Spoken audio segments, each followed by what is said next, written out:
Hello everyone, কেমন আছো সকলে? আশা করি ভালো আছো। চলো আবারও একটা নতুন ব্লগ নিয়ে চলে আসলাম।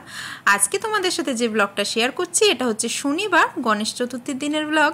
তো দেখো, ব্রেকফাস্টে আমি একটু ওটস আর টক দই নিয়ে নিয়েছিলাম, আর মা আবার বলছে যে এত মিষ্টি প্রসাদ আছে, একটা মিষ্টি খাই। আমি যে কালকে থেকে এত মিষ্টি খেয়েছি, তো একটাই দাও। দেখো এই মোদকটা নিলাম, মোদকটার টেস্টটা বেশ ডিফারেন্ট কিন্তু।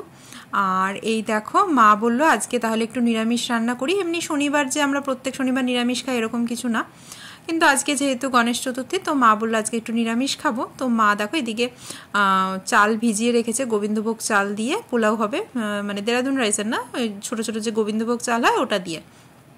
আর এখানে দেখো কাজু কিশমিশ সব পোলাওর জন্য। তারপরে এই যে একটা মশলার পেস্ট, এটা দিয়ে যে পনিরের তরকারিটা হবে। আর এই যে এই ফল টলগুলো আমি একটু খাচ্ছিলাম। তো দেখো এদিকে আজকে মোমোকে স্নান ধান করে রেডি করে দিয়েছে ওর মাসি।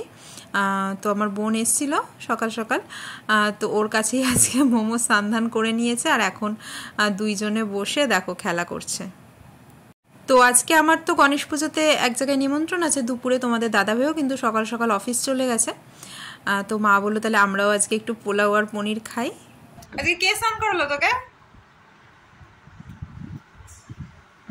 আজকে রোশনাই মিমির কাছে স্নান করে নিয়েছে।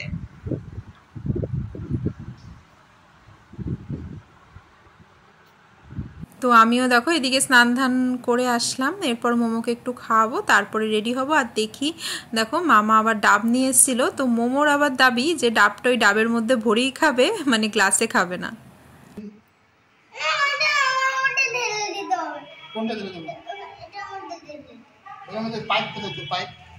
তো এই দেখো এই যে বাসন্তী পোলাও রান্নাও হয়ে গেছে, বেশ ভালো হয়েছিল। আজকে মাই রান্না করেছে পোলাওটা, খুব ভালো হয়েছিল খেতে। আর মোমোকে এখন এটাই একটু খাইয়ে দেব গরম গরম। তারপরে আসলে আজকে নিমন্ত্রণ মানে হচ্ছে আমি যে যোগা ব্যাচে যোগা করি না, ওখানে এক দিদির বাড়িতে গণেশ পুজো আজকে দুপুরে, ওখানেই কিন্তু নিমন্ত্রণ। তো মোমোকে নিয়েই যাব, তাই ভাবলাম ওখানে গিয়ে সবার মাঝে অনেক সময় খেতে বায়না টায়না করে, তো তাই বাড়ির থেকে একটু খাইয়ে নিয়ে গেলে কিন্তু নিশ্চিন্ত অনেকটা সময়ের জন্য, তাই না? পেটটা ভরা থাকলে বাচ্চাদের তখন ওরা নিজেদের মতন খেলাধুলা করতে থাকে। নইলে কি বলো তো, ওদের খিদে পেলেও ওরা কিন্তু বোঝে না। মানে অনেক ডাক্তাররাই বলে খিদে পেলেই মানে বাচ্চা আপনাতেই খাবে, সেটা কিন্তু কখনোই হয় না। ওরা খিদে পেলে মানে কাঁদবে, পেট ব্যথা হচ্ছে এরকম বলবে, কিন্তু তাও খেতে চাইবে না, এমন একটা ব্যাপার। তো চলো এটা মোমোকে খাইয়ে দিই, তারপরে রেডি হব। তো গণেশ পুজো বলে দেখো এই গ্রিন কালারের শাড়িটাই বেছে নিলাম। গ্রিন মানে একটু লাইট গ্রিন টাইপের কালারটা। মোমোকেও একটা গ্রিন ড্রেস পরিয়েছি। আর এই শাড়িটা আমি আগের বছর দুর্গাপুজোতে নিয়েছিলাম শ্রীনিকেতন থেকে, কাঁথা স্টিচের শাড়িটা। মোটামুটি খুব একটা বেশি দাম না, খুবই মানে রিজনেবল প্রাইস। তার মধ্যেও কিন্তু শাড়িটা খুব সুন্দর, অল ওভার কাঁথার স্টিচের কাজ। তো আমি সাধারণত টিপ পরি না, তো আজকে একটু বড় সাইজের টিপ পরতে ইচ্ছে করলো, মানে ছোট টিপ ভাল লাগছিল না মুখে।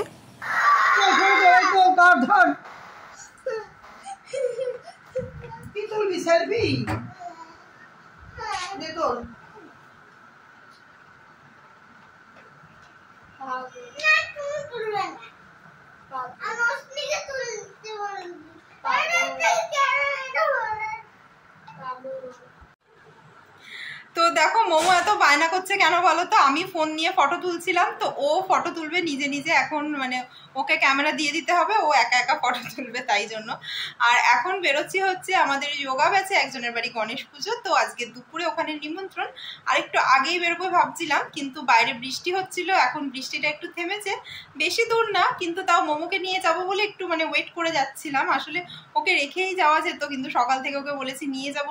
আর হুট করে তোমার বেরোনোর টাইমেই বৃষ্টিটা হলো। এখন অলরেডি 1:30 বেজে গেছে, 1টার সময় ভেবেছিলাম বেরোবো, তো এখন বৃষ্টিটা একটু ধরেছে। তো চলো বেরোনো যাক, ওখানে গিয়ে তোমাদের সাথে ওখানকার ভিডিওগুলো শেয়ার করব। না না, ঘরের ভেতর। এই দেখো বৃষ্টিটা একটু থেমেছে বলে বেরোলাম, কিন্তু যেই বেরিয়েছি আবার ঝুপঝুপ করে বৃষ্টি পড়ছে। তো মোমোকে তো একটা রেনকোট পরিয়ে নিলাম, এদিকে আমি আবার শাড়ি পরেছি, তার মধ্যে মানে হেঁটে হেঁটে যাওয়াটা খুবই মুশকিল হতো, রাস্তায় জল কাদা, তাই একটু মানে ওয়েট করে যাচ্ছিলাম টোটোর জন্য। তো টোটো পেলাম, এবারে সবাই তো এক জায়গায় দাঁড়িয়ে মিট করবে ভেবেছিল। তো তো আমি ভাবলাম যে আমি একা থাকলে হয়তো সেখানে দাঁড়িয়ে পড়তাম, কিন্তু যেহেতু মোমোকে নিয়ে বেরিয়েছি তাই টোটো নিয়ে সোজা কিন্তু ওই দিদির বাড়িতেই চলে যেতে বললাম। তো ওরা আবার একটু লজ্জা পাচ্ছিল যে একসাথে সবাই যাবে, তো আমি একাই চলে আসলাম প্রথমে। আমি বললাম ঠিক আছে, আমি বাচ্চা নিয়ে এসেছি তো রাস্তাঘাটে বৃষ্টির মধ্যে দাঁড়িয়ে থাকবো, আর এমন না যে বৃষ্টিটা কমছে, মানে কমেই যাচ্ছে, একটু কমছে আবার আসছে। তো এই দেখো গণপতি বাপ্পা, মানে ডেকোরেশনটা এত সুন্দর, পেছনে ফুলের ডেকোরেশনটা, তাই না? তো এই যে পুরোহিতজি আমাদের এখন যজ্ঞের টিপ পরিয়ে দিচ্ছেন, মানে তাহলে জাস্ট পুজোটা শেষ হলো, যজ্ঞ হলো, তো আমরা গিয়েই যজ্ঞের টিপ পরে নিলাম। আর এখানে দেখো পার্সেলের ব্যবস্থাও কিন্তু ছিল, এখন যারা মানে পার্সেল নিয়ে হয়তো চলে যাবে তাদের জন্য ওই প্রসাদটা বাড়া হচ্ছিল। আর এই দেখো যজ্ঞের টিপটা বেশ বড়সড় পরিয়েছে, আমার একটু গলে গলে যাচ্ছিল। মোমো কিন্তু পরে নিয়েছে টিপ, আবার আমাকে বলছে মাম্মা আমারও ভিডিওতে একটু দেখাও, আমাকেও দেখাও, তাই ওকেও একটু দেখাচ্ছিলাম। তো দেখো যে ওদের বাড়ির উঠোনেই কিন্তু তোমার খাওয়া দাওয়ার ব্যবস্থা ছিল, এখানেই সব প্রসাদ। তো আমি ঢুকে মানে ছাতা রেনকোটগুলো খুলে একটা সাইডে রেখে দিয়েছিলাম, আর এই যে পাশেই ওদের বাড়ি। তো দেখো এখন আমাদের যোগা ব্যাচের সবাই ঢুকছে আস্তে আস্তে। ওদিকে সঙ্গীতাদি কিন্তু চলে এসেছিলো, কিন্তু সঙ্গীতাদি অদ্রিজাকে নিয়ে দাঁড়িয়েছিল বাইরে, আমি ওকে ফোনেও পাচ্ছিলাম না, বলছো রাস্তায় জ্যাম, সেই মানে কি একটা অবস্থা। অনেকেই ভেবেছিল শাড়ি পরে আসবে, কিন্তু লাস্ট মোমেন্টে বৃষ্টির জন্য অনেকেই শাড়ি পরতে পারেনি। এই যে ওকে দেখো, ও কিন্তু মোমোর সাথেই, মোমোদের স্কুলেই পড়ে, মোমোর ফ্রেন্ড। তো রান্নাবান্নার বেশ ভালোই ব্যবস্থা ছিল। দেখো এখানে সব খাবার দাবারগুলো ঢেকে রাখা আছে। তো ওরা সবাই আগে ঠাকুরের ওখানে গেল, আমার তো অলরেডি গিয়ে ঘুরে আসা হয়ে গেছে। তো এখন সবাই ওখানে গিয়ে ফটো ভিডিও করছে। তো জায়গাটা একটু শর্ট ছিল বলে আমি ঢুকছিলাম না, বারবার মোমোকে বাইরেই বসিয়ে রেখেছিলাম। তো আবার একটু ওদের সাথে গিয়ে মানে দেখা কথা বলে আসলাম। এই দেখো সবাই ফটো তুলতে ব্যস্ত।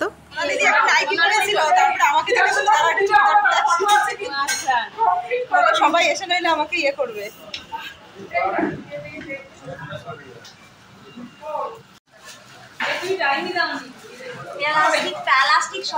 হ্যাঁ নাও।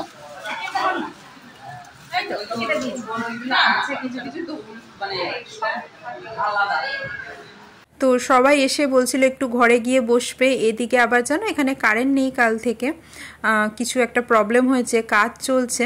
তো ঘরে আবার গেছিলাম, তো এই লাইট দেখছো ইনভার্টারের লাইট, তারপরে আবার মানে কাল থেকে কারেন্ট নেই, ইনভার্টারের চার্জও তো মানে শেষ হয়ে যাবে, ওই জন্য আমরা বললাম চলো তাহলে খাওয়ার জায়গায় খেতে বসে যাই আর কি। তুমি তো ফোন করেছিলে, কখন এসে পৌঁছে গেছে? ফোন করছি আমি বৃষ্টি দেখে টোটোকে বললাম একদম ভেতরে। সমাধি বাড়ি চলে এসেছিল, আবার বলছে ওদের নিয়ে আসি। সমাধির সঙ্গেই এলাম, আর টিপ করতে ভুলে গেছি। টিপ করি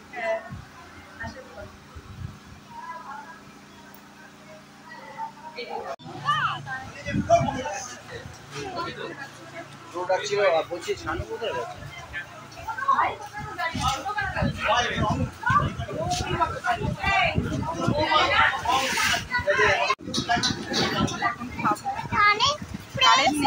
কালকে রাত থেকে কারেন্ট নেই, কিন্তু ইয়ে করে চকলেট করেনি কারেন্ট। এইটা এখন সারা ছেলে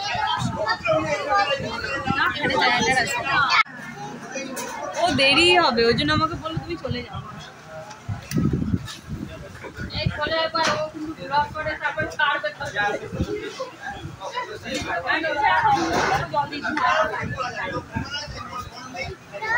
আমরা যারা যারা এসেছিলাম তারা সবাই খেতে বসে পড়লাম। এখনও বেশ কয়েকজনের আসা বাকি আছে, তারা আবার পরের ব্যাচে বসেছিল। তো দেখো এখানে খাওয়ার জায়গায় জেনারেটর ছিল, অসুবিধা হয়নি, কিন্তু তারপর আবার কিছুক্ষণ পর কারেন্ট চলেও এসেছিলো। আসলে এখানে মোটামুটি কারেন্টের লোক খবর পেলে এসে কাজ করে দিয়ে যায়।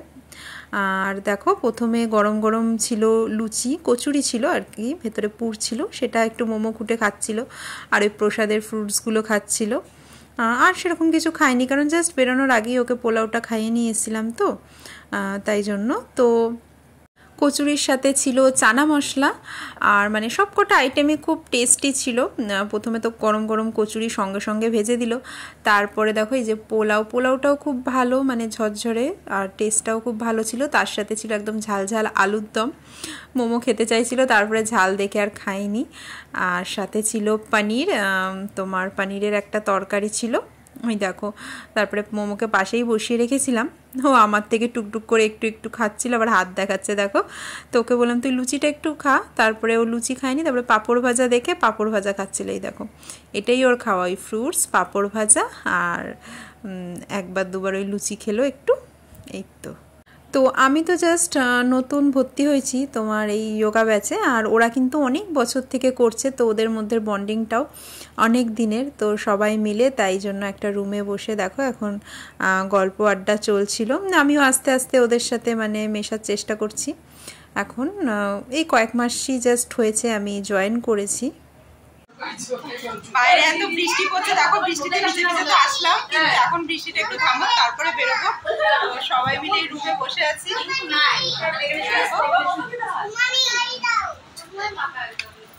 তো বৃষ্টি মাথায় করে তো এসছি, কিন্তু এখন আর বৃষ্টি মাথায় করে যাবো না। খাওয়া দাওয়া হয়ে গেছে, এখন সবাই বসে যে যার মতন গল্প শুরু হয়ে গেছে। এই দেখো সবাই গোল মিটিং করে বসেছে।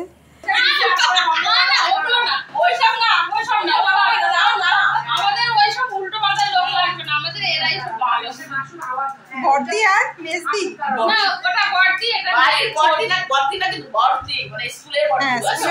সবথেকে বড় যে বড় দিদিমণি থাকে বর্দি, এটা ইংলিশে বলে প্রিন্সিপাল আর ভাইস প্রিন্সিপাল। এটা হচ্ছে প্রিন্সিপাল, ওটা ভাইস প্রিন্সিপাল, আর এরা হবে মালতী। এই বন্ধ নেই ওটা, সুবর্ণা চলছে তো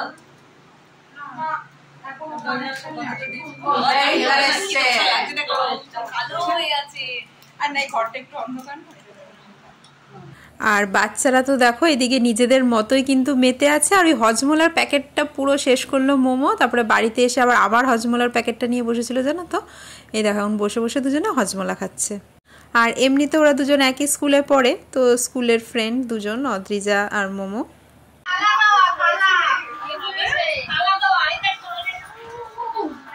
এই তোমার টিপ কোথায় গেল?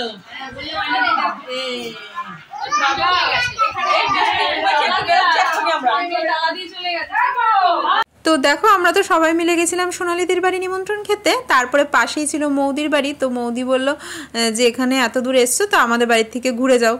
তারপরে ওখানে কারেন্টও বারবার যাচ্ছিল আসছিল, তো আমরা এখানে চলে আসলাম। এখানে এসে মৌদিদের বাড়িতে বসে আছি। এখন কিন্তু কারেন্ট চলে এসছে, মানে কাজ করে দিয়ে গেছে এই এরিয়াটায়, মানে গোটা এরিয়াতেই কিন্তু কারেন্ট ছিল না। তো এখন দেখো আমরা একদম মানে বিন্দাস চারিদিকে ছড়িয়ে ছিটিয়ে বসেছি। এখন খেয়ে দিয়ে উঠে যারা পরে এসেছিলো তাদেরও মানে খাওয়া দাওয়া হয়ে গেল, তারপরে আমরা সবাই মিলে একসাথে বেরিয়েছিলাম।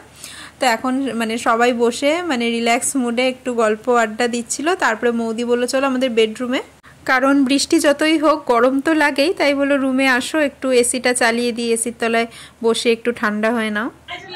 তো দেখো পুজো বাড়ি থেকে পাশে এখন আরেকটা দিদির বাড়ি আছে, সেখানে আমাদের সবাইকে দিয়ে এসছে। তো আবার এখন বলছে চলো এসি রুমে যেতে, একবার এখানে যাচ্ছে একবার ওখানে। তো আজকে মানে মোমোকে দেখে তো সবাই খুব মানে অবাক হয়ে গেছে যে এত ছোট মেয়ে এত বকর বকর করে, কি করে এত কথা বলতে পারে। সবাই খুব ইমপ্রেস হয়ে গেছে মোমোর সাথে কথা বলে। আর ও তো মানে চেনা পরিচয় লাগে না, সবার সাথেই ভালোভাবে মিশে যায়, তাই না?